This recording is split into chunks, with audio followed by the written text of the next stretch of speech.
Hello, I'm Greg Parker, NMAB. Welcome to my channel. Today I plan on giving you a video of my loadout for an upcoming trip with Jason. We're going to go back to Kentucky tomorrow. I am filming today on my iPhone. Hopefully the quality is okay. This is only my second video, and I haven't quite got a hold of how to keep my face in the frame of my Canon T6, so I'm going to use this for now. To get started, we'll start with the rucksack. We'll start off with my current pack. It's from My Trail Co. It's a 70-liter pack, formerly Go Light. They've redone their branding now. It's an alright pack. Haven't had a lot of issues with it. Pretty comfortable. The biggest problem I've had with it is it's extremely narrow, so you almost have to take everything out to get something that's near the bottom. But it seems to work alright.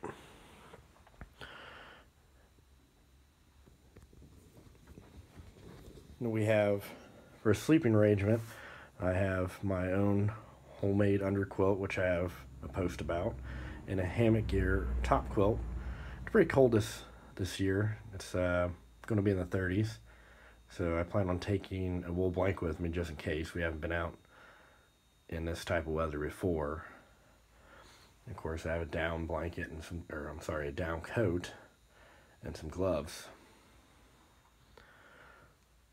For wearing my person, I'm just going to wear a pair of my BDU bottoms. They've never failed, and need to get a new pair of actual hiking pants, and a couple long sleeve shirts, socks, and some long underwear for the night. Don't forget suspenders. Who needs a belt? Also to sleep in are some really nice down booties that here work really well, and a pair of wool socks that I may or may not take. I have a Dutchwear 11-foot hammock. Still haven't got out in the woods with it yet, so this will be the maiden voyage of it. And a Humminbird Pelican tarp with stakes and a gear hammock. Haven't got that one out yet either. The idea is to try to keep your pack up out of the mud if you need to, and whatever else.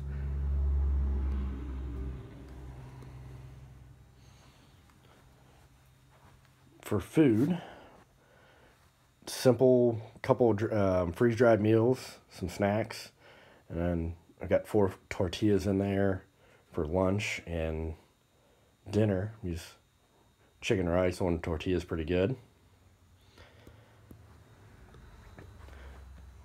A candle and some lights that we might take, since it's going to be getting dark pretty early now. And we're changing out the cooking gear a little bit. We're going to be taking Dave Canterbury's Self-Reliance stove. I've never taken it in the woods. It seems to be pretty good. It's kind of heavy. Stores its own fuel, and it's an alcohol stove. We'll be taking an Nalgene bottle, and we'll just be taking the Pathfinder cup and bottle along with it. May take the other little tiny pot. We're not sure yet. Use it as a cup. Try not to make you sick there. And I've got my ham radio equipment I'll be taking, an HF transceiver. That'll be good for both voice communications and Morse code and data communications, actually. So we'll try to get it up on the air this time. We haven't got much use out of it in our previous trips. Just really beat ourselves into the dirt and didn't want to do it. So this is just the basic pack out of what I carry in my ruck and some on my person.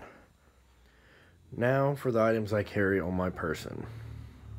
When I first started getting into hiking after the military, I started trying to use a haversack. Well, it just got very full and always pulled on one shoulder. So I have reverted back to what I known from my younger days as a private, and all the way up through in the Army to the LBE or LCE, which you can hold your canteens and, well, ammo or other stuff, however you organize it on. So that's what I'm giving a try this time. Worked for many years, made things pretty simple and light. So that's what we're doing this time. And that will stuff a casualty blanket and a poncho from My Trail Co. It's really light. Seems to be a pretty good one. I'll be carrying just a field notes notebook for any notes for the trip, what happened, things to post to the website maybe. A pretty decent knife. It's not the best, but it's pretty good. And some things I always take, regardless where we go, I always try to take a topographical map. I always have at least a compass, and I have a small Sierra compass attached to a whistle. And I carry a strobe and a signal mirror. Headlamp always stays with me because it's the best place. Keep a beanie for sleeping and when it gets cold. A piece of bright orange cloth that you can use to signal if need be.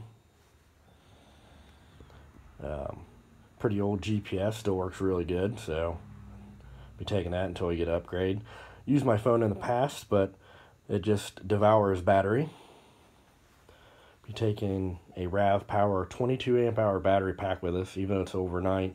Could take a smaller one, but Jason's bringing his drones, and I imagine he's going to be playing with that a lot, so I told him I'd bring the big battery pack. Spare batteries for the headlamp and GPS. Some snacks, bug juice, hand sanitizer, some Gorilla Tape, a match safe with lifeboat matches and Strike Anywhere matches, along with a tin of char cloth, some jute twine for tinder if need be, Surefire for when you have to have it, a magnifying glass, flint and steel, ferro rod, and one of the most important is the fat wood. You just can't beat it. It makes life so much easier to start a fire. Along with some cordage and what they call fix and wax, which you can use for about anything. Waterproof your knives, help make a fire, chap lips, chap hands. All works for just about anything. Safe for it all. So this is what we plan on packing out for this trip, and if I get the opportunity to make a video, you'll see it in action maybe. You'll probably definitely see it in action on Jason's page.